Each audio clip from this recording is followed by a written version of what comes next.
Ladies and gentlemen, good evening, and welcome back to my Warhammer 40k Space Marine Let's Play. So, when we last left our hero, Captain Titus, we had just destroyed that giant cannon that had been invaded by orcs. And now we're going to head off and continue our primary mission, I believe, which was to go and protect the Titans that are essentially in the Forge World, in the Manufactoria. I can't remember if they were being made there. I mean, it makes sense if on a Forge World you're making Titans, but also, or if they just got dropped down, need protection. I believe it's the former, only because you find them in a hangar, but I could, of course, always be wrong.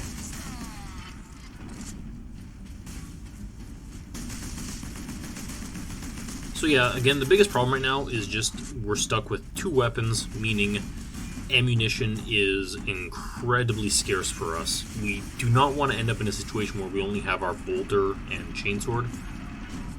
Melee, as much as it sucks, as it sucks for us, melee is never really the right answer. The only time melee is going to be really useful for us is, again, if they're all grouped together so we can charge them, because shoulder charging is OP beyond belief. We don't want to be close to them. And I mean, in the lore, you never want to be close to orcs, because orcs are the worst. And by the worst, I mean, honestly, they're not that bad at all. I mean, every threat in the Warhammer 40k universe is pretty bad, but orcs are kind of deemed not, I don't want to say low tier, because they're not low tier, but they aren't high tier, man. Like, if the highest tier is, Necrons, orcs are just above maybe like crappy chaos cultists. About that, maybe at the level of chaos. I only say that because when it comes to dealing with particular threats, orcs are ones that are commonly used when in conjunction with the Imperial Guard. Because let's be honest, Imperial Guard is the weakest. Like humans, we suck. We're weak. It doesn't take much to kill us. And there are a couple other alien races or, armies, as it were, if you're dealing with tabletop or, even just the RTS, that, are good matchups when you're creating things for humans to fight. The first of which is orcs. So while orcs, their traits or characteristics are they're really bad at range. They're really, really strong, which is why they can be a threat to Space Marines, because they're abnormal strength if they get into close combat with them. Even their crappy, weapons and axes can still puncture Space Marine armor. And I really wish I could remember what Space Marine armor is called right now. It's not Ceramite? Ceramite armor? I guess that's what it is, because, I mean, it's not Terminator armor, which is amazing. But yeah, so orcs can still pose a threat, but mostly when, they're very commonly used enemy type, up there with Gene Stealers, which kind of become their own army in a weird way, especially in, the books. Because humans can dig in, and they can, make a big firing line, and so long as the orcs never get close to them, humans have a chance to kill them with their las guns, and even though it takes, a lot of shots to kill an orc, humans can still do that. Which is why it's kind of unfortunate, just when you're dealing with, stories or whatnot, or, books, because the tiers exist, and, some of the more interesting tiers are rarely, if ever, seen. For instance, you will rarely, if ever, find a book that involves the Tau. There are a couple Imperial Guard ones that do, one of which is extremely odd, and it turns out the Tau really aren't even involved much at all, and it's all kind of a big lie in a jungle. Weird book. I wouldn't say it's one of the best ones I've ever read. But the other one, of course, is, Gene Stealers, as I said. Gene Stealers are really, really oddly dealt with. They are extremely, extremely common when it comes to dealing with, any type of story that's being made or a book, because it's very easy to, have an Imperial Guard regiment land on a planet, look around, people are acting weird, or, you don't know what's going on, and there's only really two options at that point. If the humans are acting weird, it's either a chaos cult.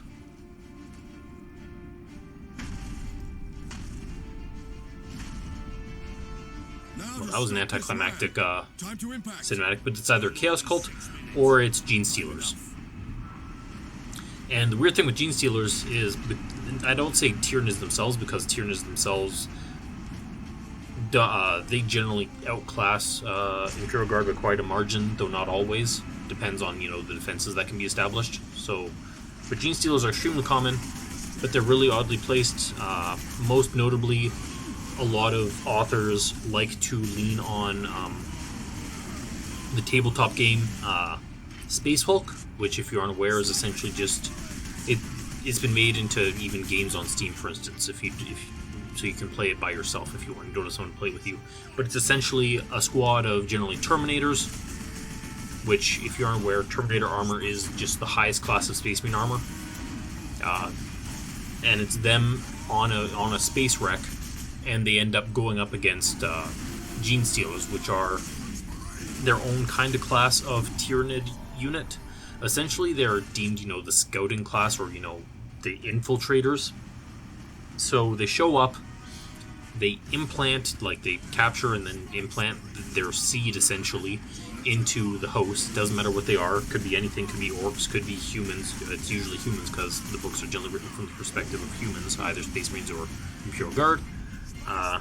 And what it does is that they inject it into you, and not like it doesn't really create babies, for instance, but it rewrites your DNA, and then then you end up having babies, and babies are mutants. And so they'll have an extra arm, or chitinous plating on them or some such. And then, I can't remember how many generations it is, but then eventually, on the X generation, 3rd or 4th, I believe, they're then giving birth to more pure strain gene stealers. And then you build up the amount of gene stealers that exist in this city or planet or what have you. Usually they hide out in the sewers. So the normal looking ones still act completely normal up above, and then the mutants and pure strains are, hidden underground and in the undercities. And then once they hit a certain boiling point and they go over it, they create a huge psychic surge, which goes out into the warp and proceeds to attract Tyranid swarms, or, hives, to that planet to then come get invaded. So it's very common when stories are happening and they first land and there's only humans involved for the most part, where you're going to sit there and you're like, it's either chaos or it's Tyranids, in which case it's going to be like gene stealers. But yeah, so here we're on this train, and we're ending up at our first boss fight. There aren't very many boss fights in this game. This one involves just shooting down the ship. The biggest problem that this game has, in my opinion, and the first problem I encountered when I was doing this fight the first couple times, because remember, I was kind of stuck on this because the sound was screwed up, so I had to do it again. And I only discovered this later, is every time you run into these special weapons, like I have this plasma cannon here that was on a mount, and you can find a couple others. There's auto cannons. There's also much earlier in the previous chapters, I had a heavy bolter for a little while, and then you noticed when I threw it on the ground, and it wasn't me wanting to, as the game saying I can't use it. But generally, when you remove them from the mount, it gives you a set amount of ammunition. So in this case, what most people will end up thinking is when they get to this plasma cannon, they're going to be like, I don't want to remove this from the mount because then I'll be on a set amount of ammunition, and if I run out of ammunition, I'm screwed. Not the case for this boss fight. You have infinite ammo regardless. So I'm sure a lot of people, when they were doing this fight the first time, they just ended up sitting at the top, getting shot in the face, not being able to do much about it while they try to aim at the ship overhead. Super annoying, because the game has no way to really tell you that. But yeah, so the best thing to do is to just take it off the mount, and then just sit at the back here, because then you can give yourself some protection. And the ship kind of shoots a few machine gun bolts at you. It doesn't really do much damage. And then every now and then it will it'll hover over top, and a couple regular orcs will drop down, as well as one larger orc. He's a knob or something. And if you just charge up your plasma cannon, you can one-shot them. Problem here you do the most damage obviously by charging up your cannon. Problem is the cannon, or the plasma cannon, charged up blasts are really slow. Like, the projectile is just so slow, it's not even funny, so it might just be better, like what I'm doing here, to just fire off a bunch of quick shots one after another. But yeah, if we want to deal with, tiers of things, you rarely...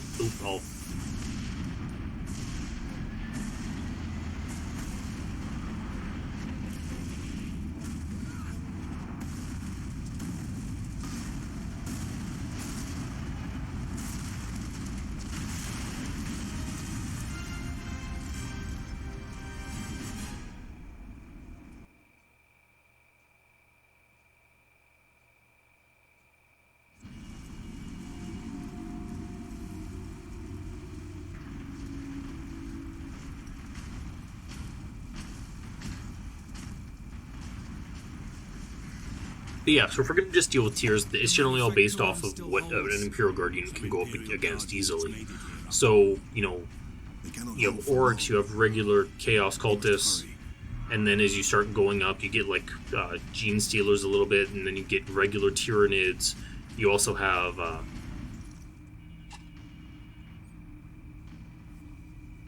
is that servo skull doing? Trying to deliver a message. Must be damaged. The seal of the Inquisition. Interesting. What is the Inquisition doing here? We're about to find out. This is Inquisitor Drogan. I need urgent assistance at Manufacturer Majakis. They're after the experimental device. The device is safe for the time being. I've drawn them off. But now I'm trapped. If I die, you must keep the device out of enemy hands, or he'll be unstoppable. I needed more time. I was nearly ready.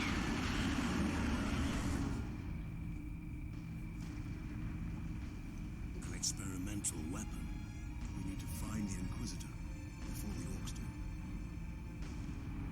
Keep moving. But yeah, then we have Chaos Space Marines, and then maybe Tau, followed by the actual forces of Chaos, like from the Warp, and then, Necrons at the top, because obviously Necrons are at the top. You cannot beat Necrons, no matter what you think you can do, you cannot beat Necrons.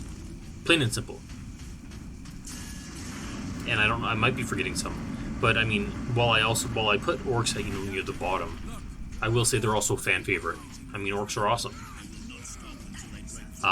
If I had one major gripe in regards to how Orcs are portrayed in this particular game, one, there's no mention of red making things go faster, because red makes people go faster.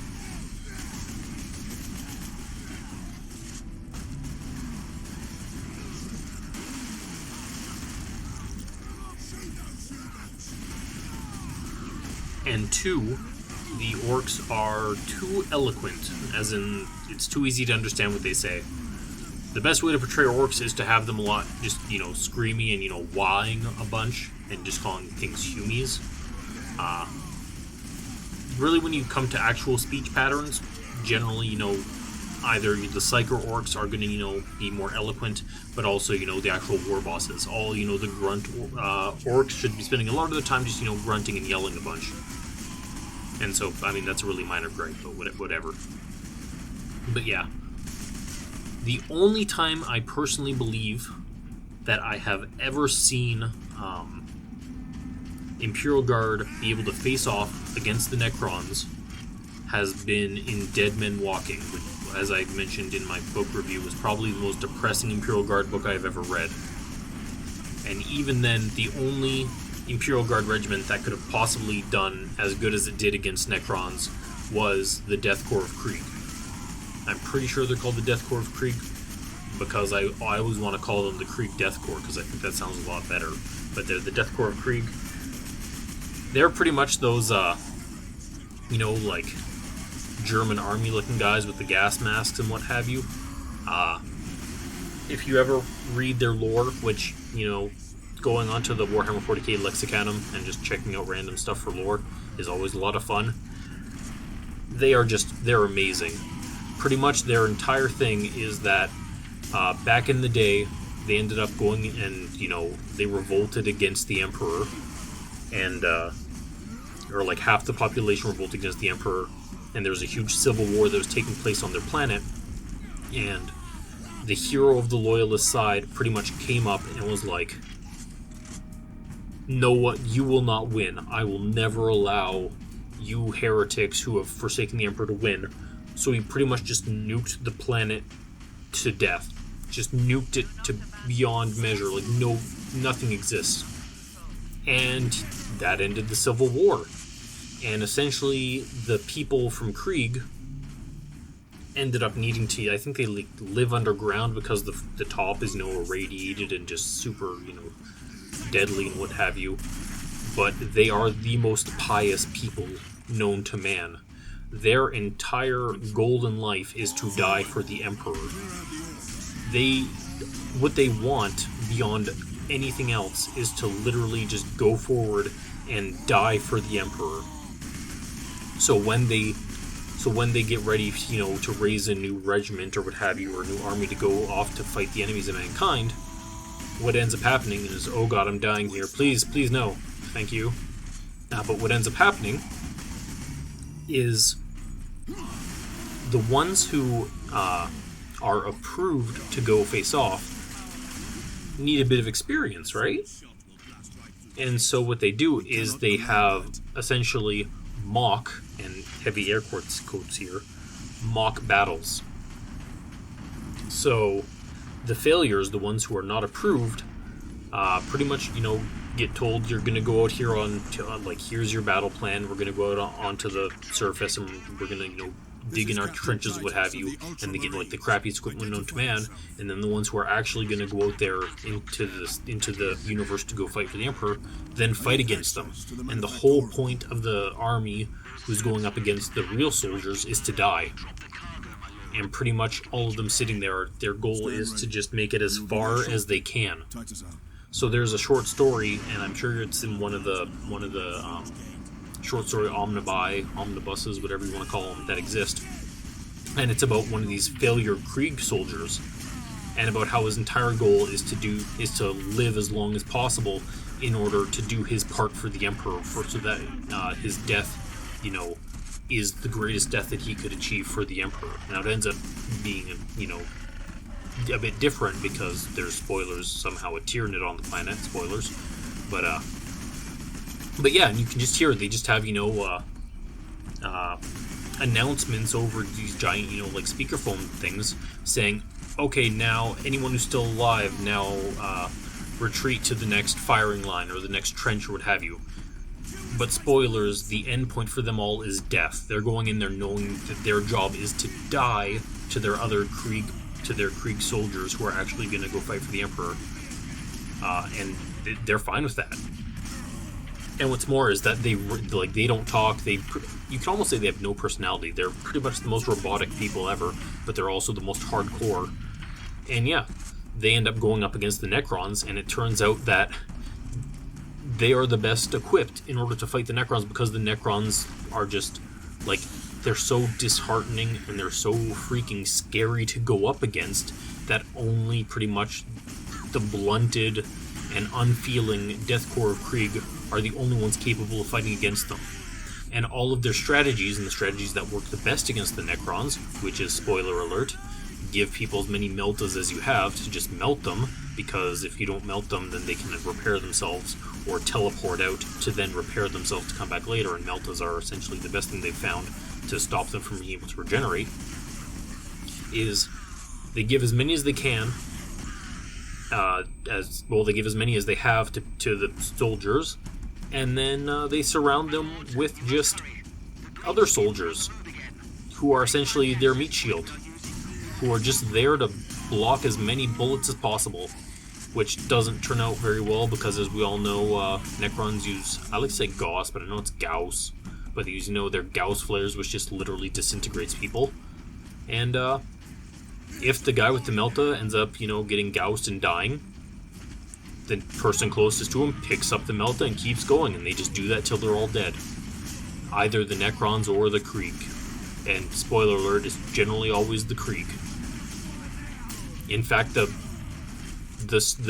novel ends quite literally with the Krieg Death Corps actually having to retreat because they just don't have any soldiers, and humanity essentially abandons the planet because you can't fight against Necrons. You cannot beat Necrons. I don't know how many times I'm going to have to say this, and I'm going to say it over and over and over and over and over again. You can never beat the Necrons. In fact, you know what? Let's continue this. Let's go on a huge journey about all the times people can't beat Necrons. So there was a Space Marine battle written by, I believe, Nick Kime. Nick Kime is responsible for the Salamanders, and so some people feel really bad about him because, as far as I'm aware, my first actual interaction with Warhammer 40k novels was with the Salamander novellas, and I really liked the Salamanders. It turns out that after the fact, before he started writing his big, books about them, I guess they were seen as more maybe nomadic, maybe a bit more tribal. I'm going to be honest, I don't actually know. I feel like they are maybe a bit more African that they then became later on through Nick's books, and that upset some people. I'm not exactly sure of the specifics, but people were a bit upset by how he portrayed them. But the basics are kind of still there in that the Salamanders are pretty much the only Space Marine chapter who will actually prioritize human life over anyone else. Whereas, all the other Space Marines are pretty much like, yeah, humans are great and all, but we actually have a job to do here, and if some die, well, there's trillions more, or quadrillions more, however many, so whatever. So, he ends up writing a Space Marine Battles novel, and it's about the Ultramarines, and I believe it was, are they companies? I don't remember the specifics, but I think it was the second company, and I feel like I'm making up the person, but I'm not entirely sure, but I feel like the captain of the second company was Sicarius? I might be wrong in that, but he was essentially the bigwig. He was going to be like the next guy to take over as chapter master, and his skill with the sword was amazing. So it starts off with the Necrons waking up on some random planet. And of course the Necrons, move out into the world and start marching across the planet. And the entire book is literally just the Necrons marching across this planet, and then the Ultramarines show up to try to stem the tide. So the Ultramarines show up, they start facing off against them, and they end up doing, quite well. Because let's be honest here, Space Marines are amazing, their weapons are amazing, but unfortunately their greatest weakness is that there's just not a lot of them. There's not enough of them to, protect the universe. That's why the Imperial Guard's there. So the Necrons are there and they're running around, and the Space Marines are trying to, figure out how to get through this, and Sicarius, who's a bit brash, is just like, we're going to push forward, we're going to push forward, we're going to push forward. So they start pushing forward against the Necrons, and it's just not going well. People are dying, Space Marines are dying, Necrons are dying, but it doesn't matter if you kill Necrons, because as soon as they die, like I just died, they just teleport away to repair themselves. And the novel ends with Sicarius going up and dueling against, I believe, the Necron Lord on that planet. And Sicarius wins, spoilers, but he also gets mortally wounded in the process. Now, if I can recall correctly, it doesn't matter because the Necron Lord, I think, teleports out, like his body disappears, I believe, don't quote me on that. Which would then mean that he's just going to go and repair himself. But, the fact that the Necrons no longer have their Lord to, in order to, unite them and, focus their will, means that the Necrons end up getting pushed back and they, retreat for a little while. But that doesn't matter, because once the Necrons repair themselves and get back in action, they're just going to continue their inexorable march across the entire freaking planet. As opposed to the Space Marines, who then end up essentially needing to retreat because their company leader, Sicarius, the next up for Chapter Master, is now mortally wounded and needs extreme healing. Which, surprise, who else needs extreme healing? Roboute Guilliman, who is in stasis and supposedly healing very slowly, but no one knows. But yeah, so doesn't end up winning. Another one, if you ever want to read the Word Bearers Omnibus, which is just about the Word Bearers, the Traitor Chaos Space Marine Legion. Now, if I recall correctly, the Word Bearers were one of the major legions to deal with the fall of Horus. They're pretty much, the big apostles, and I believe it was a Word Bearer who was directly responsible for leading Horus towards the anathema, I believe. which ended up causing him to get mortally wounded, which then opened him up to chaos and all that stuff. So the word bearers are a really big deal when it comes to the Chaos Space Marines. Now, in one of the books, the guy you follow is essentially second in command. I can't remember what the terminology is because it's like apostle and something else, but I can't remember what it is. But the second in command ends up following his Legion Master, Chapter Master. I don't know what they are because they're a Legion, but a company, I don't know. But he follows his leader, and they go to a planet, and they're fighting against, Ultramarines and all this crap. They're not Ultramarines, I lied. Imperial Guard. And the whole point of it is essentially they're looking for a weapon. Now, they end up opening up a giant warp portal and pretty much reshape the entire planet. And what gets revealed is a giant pyramid. Now, spoilers if you can guess who that pyramid belongs to. So they enter the pyramid, they go and they find the item they are looking for, and what does it awaken? Necrons. Actually, mostly a single Necron. And so the leader ends up, facing off against the Necrons like, I can totally win this, and we're gonna win, and it's gonna be great. And spoilers, he immediately dies, because you can't beat Necrons. So the apostle that we're following runs away, which is the smart thing to do. He pretty much just grabs the item that he was trying to get, and he just runs for his freaking life. And he runs away, he gets everyone, and they just flee. They get off the planet, and they just, run away as fast as they possibly can. Now, I don't remember if it's this book or the next one, but I'm pretty sure it ends up with him just giving up on the item. I think he just explodes it in space so that no one can get it, because the Necrons were chasing him down. But yeah, so it ends with him not getting it, because, surprise, surprise, he never gets it. Another one, Caiaphas Cain novels, great novels, but he ends up facing off against the Necrons a bunch too. But never wins against the Necrons. He just escapes, because that's all you can do, is you can only run. You can't beat the Necrons. Now, I have heard that they've started trying to change the lore of the Necrons, so now that they're just like, they're essentially Tomb Kings in space, which really upsets me.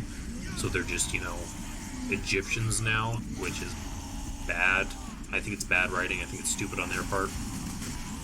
Just because the Necrons were just so unique and amazing. But they were also really minor. Like, if you look at their initial tabletop miniatures, they just look stupid, and then they got their first redesign and it looked a lot better. And now they've been redesigned again, and it's a lot more Egyptian-ish, which isn't great, but whatever, could be worse. But yeah, so like in the Caiaphas Cain series, the only thing you can think of ever doing really is either, blowing up the planet, or, blowing up the item that they're trying to get that the Necrons want to get their hands on, or just running for your life. Yes, my lord. So yeah, the point being is you just can't beat the Necrons. I am sorry, Yes, you can't. Lord Drogon. We have not seen him for several days. The ones who could even then maybe do the best against them would be Has the Tau, liberation maybe? fleet arrived, my lord? But that's because the Tau has really great technology. The Ultramarines are here as If we're going to talk about humanity and technology, the Mechanicum, there is a bunch of Omnibuy in regards to the Mechanicum. I can't remember, I think it's like Lords of Mars, something else of Mars, the Mars trilogy. And it's essentially them going on a space journey to look for, ancient archetypes.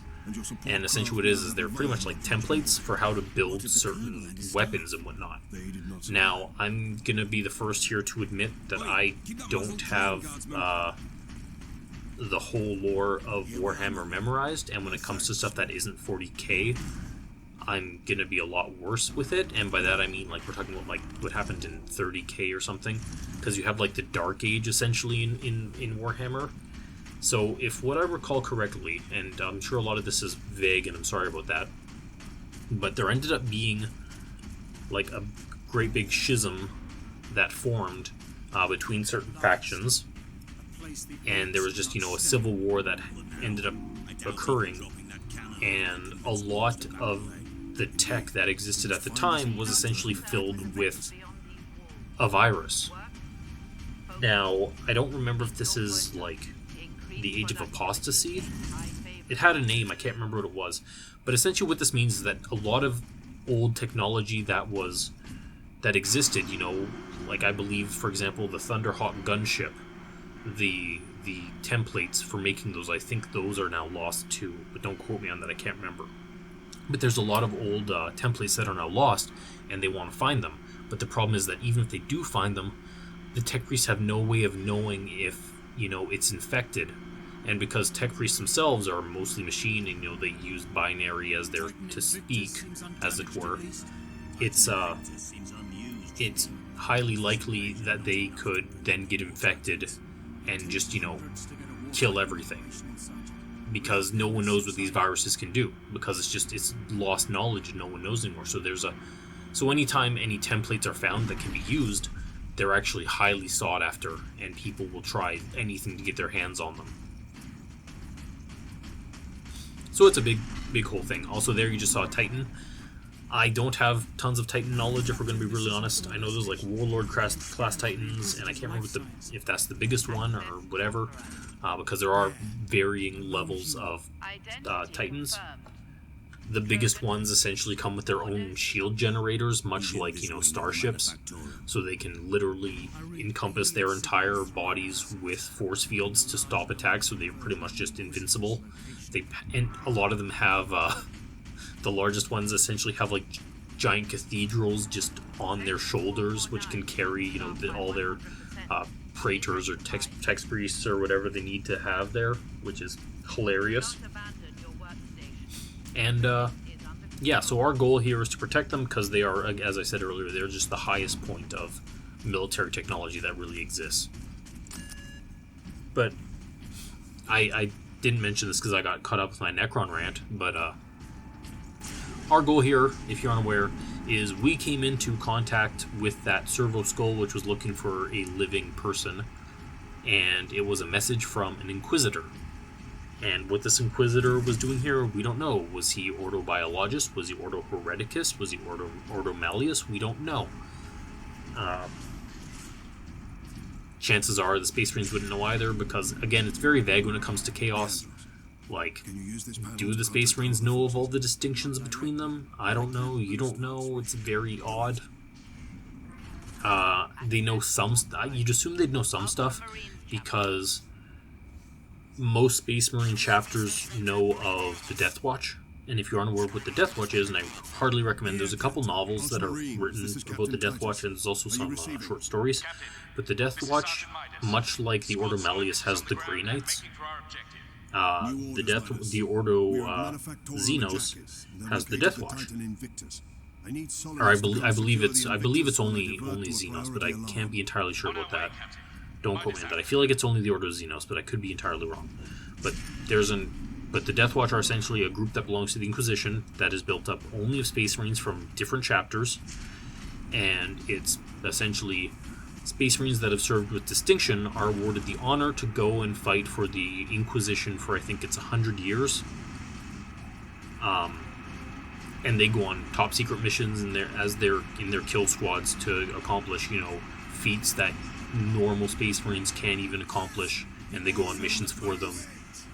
That could be anything. Like one of the stories is quite literally, we found a mutated orc, and so his mutation gives him psychic abilities that we want to understand. Your goal is to infiltrate an orc husk or a space hulk that's infested with orcs in your group of 5. Find him, bring me his head, and that's what they have to do. Or another one is, we have inklings of a ritual that's taking place here, stop that ritual.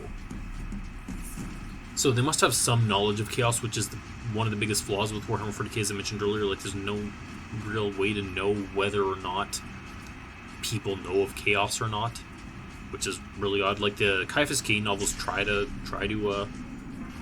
like lampshade it a bit, explain it away. Like anytime, like sometimes when he's sitting at, a general's meeting or something, and it's quite obvious that, the planet is infected with, a chaos cult. He'll say something like, oh, my friends in the Inquisition, which is Amberley, by the way, so it was one friend, has given me leave to let you know about the differences between the chaos cults. So while they know of chaos overall and, the corruption among men, they didn't know about the difference between, like Slanesh and Tzeentch and Nurgle or Khorne, for instance. And so Caiaphas Cain is allows them to know it, which is much different, of course, from what we saw in that other novel I talked about, where as soon as they know about it, the Inquisition kills them.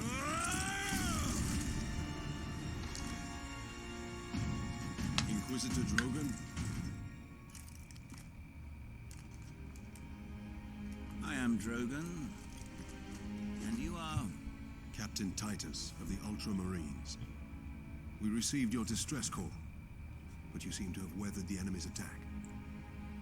I am soldier and scientist, both, Captain. What is the status of the experimental device? The power source is running the entire manufactorum from the generator room. This device is a fuel source, not a weapon? It is a complex device and an unstable one. If the orcs find it, they'll try and take it apart. It could detonate with enough force to destroy the entire planet. Then we must move it to safety. And for that, Captain, I need your aid. This way. So we met up with the Inquisitor, and it turns out he is a device. We're not really sure what it does. He says it's a power source, it's not really a weapon, but it can be used as a weapon, and that the orcs want it, and so we have to stop them from getting to it, and we have to get to it ourselves.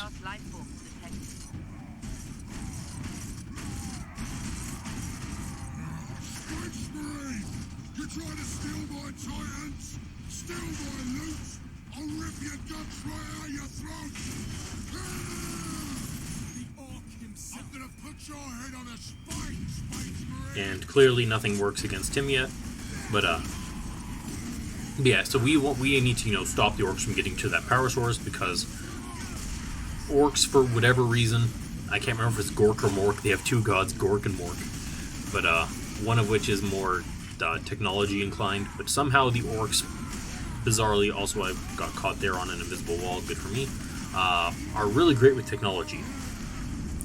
It's a miracle that any of their stuff works, but when they do end up building it, it works and it deals tons of damage and it's super dangerous. Which is why orcs are actually able to make their own equivalent of titans, which the name of which escapes me right now. I can't remember what they're called, but they're essentially just giant titans that are made by the orcs in the representation generally of one of their gods, Gork or Mork. And yeah, they're just the equivalent of titans. But yeah, so we need to go get that power source. Yeah, and as you notice there, the Inquisitor made mention that he is wounded, but using his psychic powers, he's able to stem the bleeding.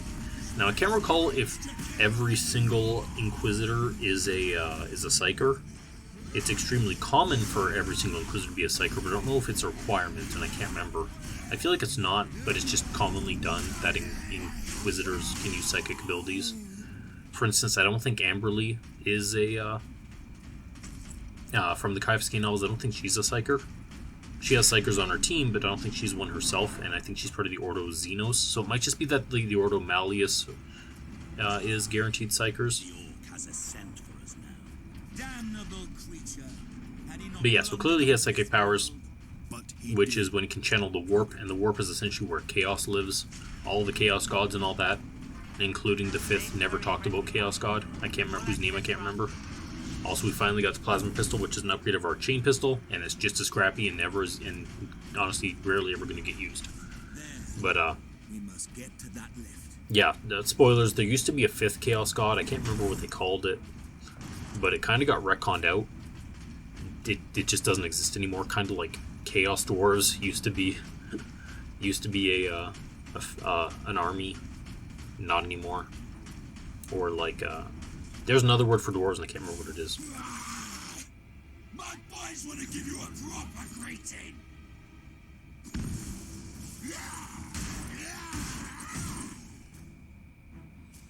So that's our first orc psyker, and or weird boy, I believe they're called. I can't remember, if I'm going to be honest. And pretty much he summons in this new mob, which is just, an orc with a shield. I will say that orc psychers are incredibly dangerous.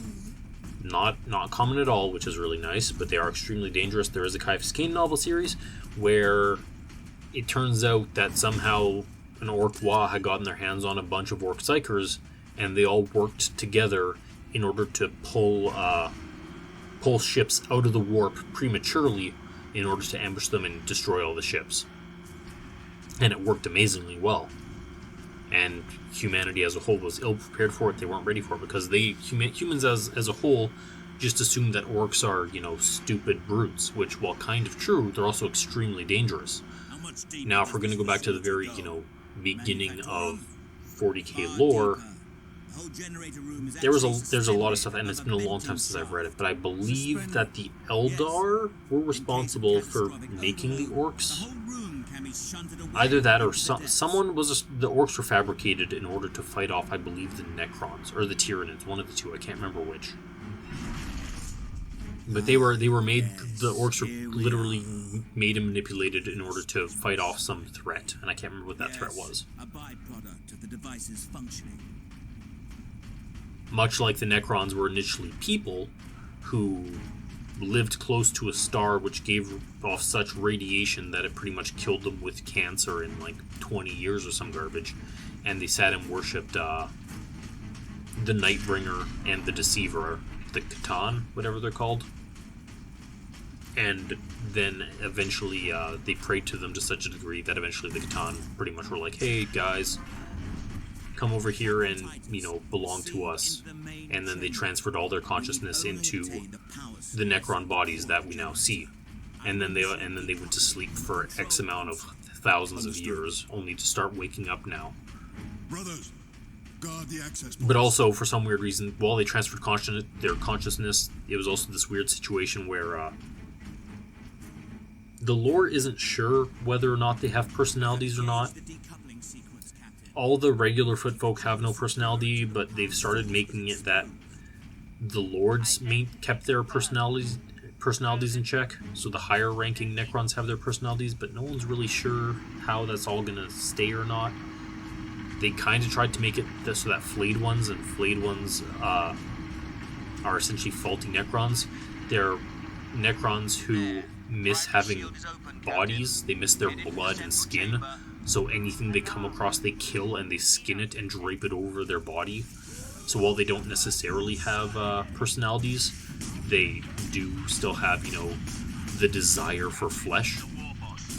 But then in that one book I was telling you about by Nick Kime, where the Necrons face off against Ultramarines, there's a segment where you're watching from the perspective of you're reading from the perspective of a flayed one, and the flayed one has thoughts, like he can think. He's not, complex thought. It's like, I really want this body, but he's still thinking, which is kind of odd, because you'd think it's just, an unconscious desire, but who knows. But yeah, so we found the thing, the power source, and we're trying to protect it, keep it going. We're getting smashed around. The best thing to do, as always, is just, body block them, or body smash them, and then if your health gets low, just use your fury. It gives you your health back, lets you kill some big dudes. Now head over to the servitor station and activate it. It will retrieve And it's almost ready. I don't actually know if you can kill the psyker that floats around or not. I was just shooting him earlier because I could.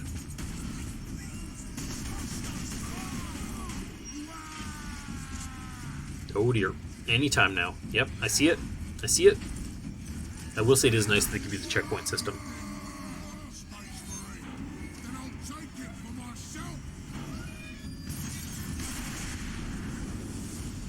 I said checkpoint, I meant waypoint, as in it, like if you're just running around, it will, light up saying you should go here for your next thing, because sometimes you're not going to realize where you're supposed to go.